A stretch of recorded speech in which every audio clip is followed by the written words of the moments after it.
My grandfather always had these big old Fords, and if you'd look in his back seat, it'd be filled with chrome strips from the side because he was a very poor driver. He'd back up, he'd ask you, how am I doing? I'll tell you something that sticks with me is the smells of this place. When we were kids, I mean, we were, 6, 7-year-old kids, we'd come in on Saturdays with our folks, and we'd put away fittings. And the fittings came in a big paper barrel, about the size of a 55-gallon drum.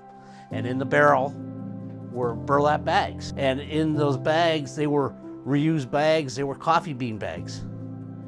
And there were coffee beans everywhere, all over the floor. I mean, not like piles of them, but there were coffee beans everywhere. And that smell, those raw, or I don't know if they were roasted, I suppose they were roasted. But that smell was in the shop mixed with the oil and this and that and everything else. I always remember the smell of those bags when you took them out of the drum. It was coffee bags.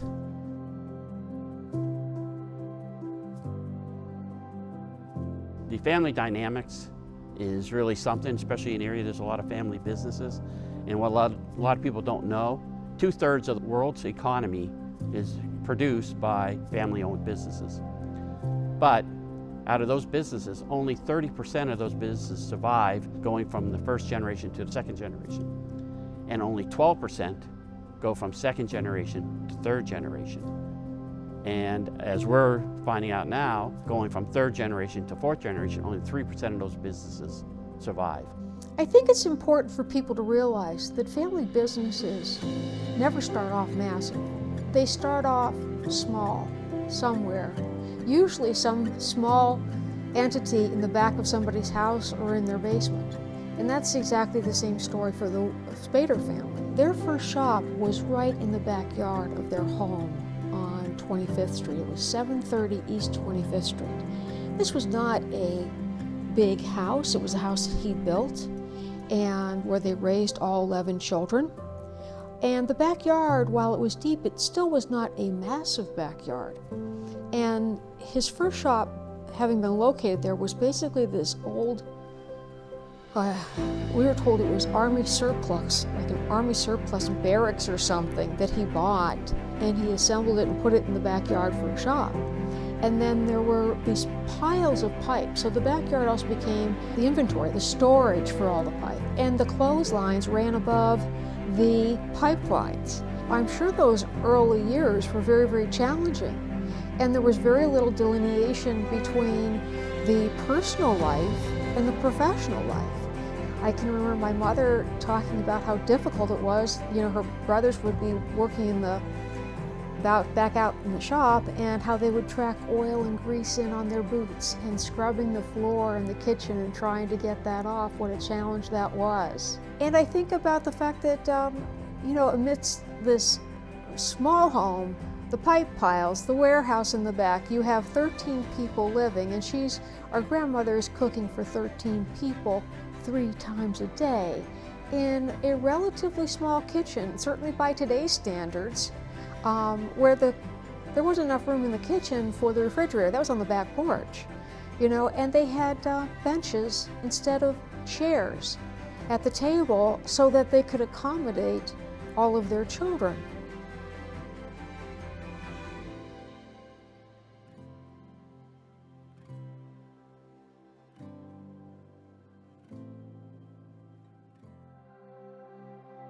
Then they were down on 3rd and I believe near Wallace by the Soldiers and Sailors Home, which was then turned into the South Shore Slush Puppy, say that fast. But prior to that, it was the Polish Falcons Club. So he bought the Polish Falcons Club building, and because they had built a new building just down the street from there. And the clubs in the area at the time were just, that was it. That was the rage. There was clubs everywhere. They had a pipe lot right on the bayfront, right where the Bayfront Highway is now. Well, just south of the tracks. But anyhow, I used to drive a truck through the alley and through that was only about 2 blocks down the street to the pipe lot, but I used to do that when I was probably 10. Grandpa passed away in '63, and the way my mother said that the money that was left over, That's when they looked about investing in buying the shop there.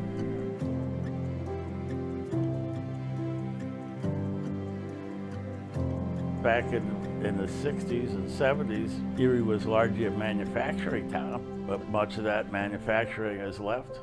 All of the 12th Street corridor was a booming industry hub, and the railroads that went through Erie brought all kinds of commerce through and everything else. It's really had potential to be a much larger city than it was, but I don't know for what reasons why things left, but they did. We did a lot of industrial work.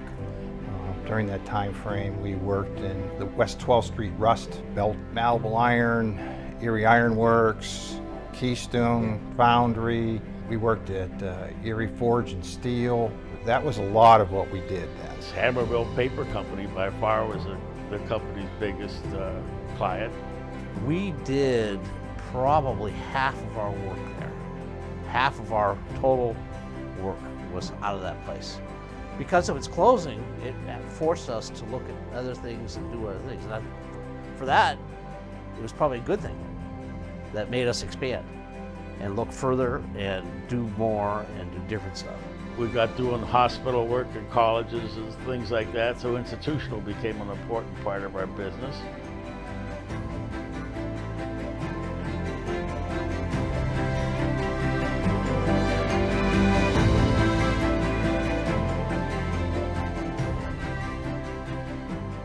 Had a little fab shop in the corner back there that a fellow named Jim Sonny ran with a monorail crane or jib crane, and that was the extent of our fab shop. The fab shop used to be where the tool room is now.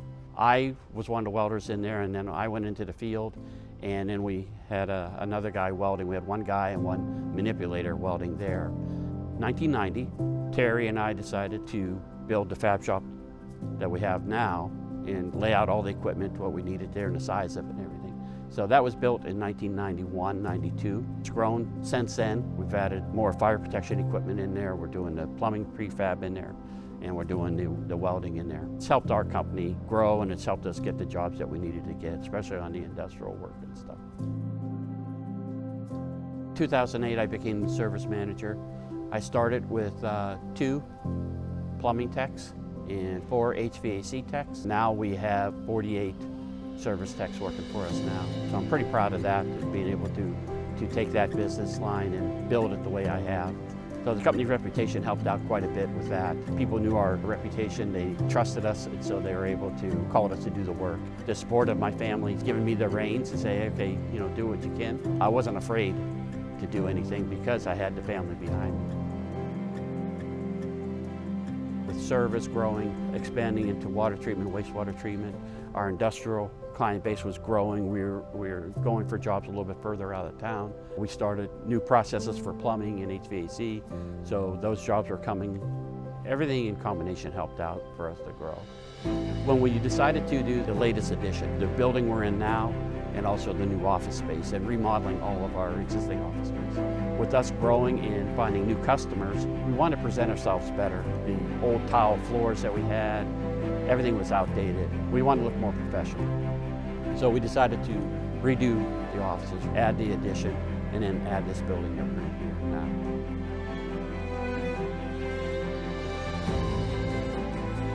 What's going to give us the edge, what gives us the edge, is staying up on that technology and having one leg up on our competitors with the fab shop, coming up with the latest welding equipment that's going to help us. Spaeder's always been known to invest in equipment.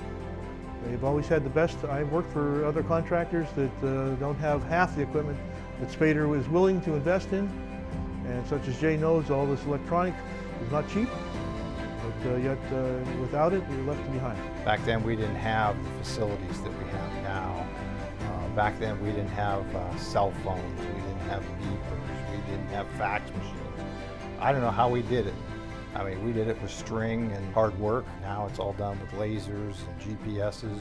Back in those days, right, you'd be on a job, and if you needed to get a hold of one of your men who, you had on the job, you had to literally shake them down on the job because you didn't have cell phones to call them and say, okay, hey, I need you over here, or I need you over there. My first cell phone for the shop, when I did Home Depot, And they had one phone on the job and the general wouldn't let you use it. So Steve Spaeder finally broke down and got me a cell phone, but back then they were big. You know, it wasn't a little pocket job. And so I had an engineering problem on the site and had to talk to an engineer at New England someplace. Well, back then, you got charged for all the cell phone towers you went through. So I'm talking, this guy calls me from New England someplace. Next thing you know, Steve Spaeder's calling me on the phone. Do you know what that cost? I said, no, I have no idea. Well, that was limited cell phone use after that. Buffalo was opened up strictly for Wegmans to begin with. We are picking up other work with other developers up there now, so that's working out well that way. Pittsburgh, there's twofold. We had some customers that wanted us to do work down there, so we needed some people to take care of that work. Also, we were finding it hard to find good professionals to come to Erie to do some of the work that we needed done. Design work or project managers. They're willing to work for us, but they didn't want to move to Erie. So it helped out having an office down in Pittsburgh where they could go into that office, work there, and come up to Erie every once in a while when we need them. They've come a long way, I'll be honest with you. I mean, fantastic what they've done. And I give them a lot of credit. They stuck together, they're a family company, and I think that's one of the things that I was impressed with when I was fortunate to come to work for them. What we do is right and correct and right for the customer. We're proud of that we're able to succeed, go 107 years now, and still be in business. It doesn't happen overnight. It doesn't happen, in a year. There's a lot of knowledge that has to be passed. I would like to see maintenance of the way that we deal with our customers still, and making them the most important thing. It's not about your differences, it's about what do you see collectively together. And one of the things we do talk about as a family is, if you keep your common goal is to guard the company, to keep it going for the next generation. We have an obligation to those that came before us, and we have an obligation to those that come after us. We are only the current stewards of this. You know, people might say, well, who are the owners? Well, okay, so you may have some of the shares of this, but you didn't create this, and it's not going to end with you either. So the extent to which you own it is only temporary, you know? And I like looking at it that way, and I feel like the way our family has oftentimes been able to put aside differences, has been able to say, what's not in my interest, what's not in your specific interest, or what's in the best interest of the company? And if it's in the best interest of the company, that's the path we take. Once I'm gone, it's whatever the fourth generation want to do, it's theirs. No, with the restructuring, I believe that the way we have restructured, the way we have structured the fourth generation coming into the business with the new managers that we brought into the business, I believe that we have a strong foundation for this company to continue on. So I started full-time in 1972, so about 40 years. Best 40 years of my life. Just a great career.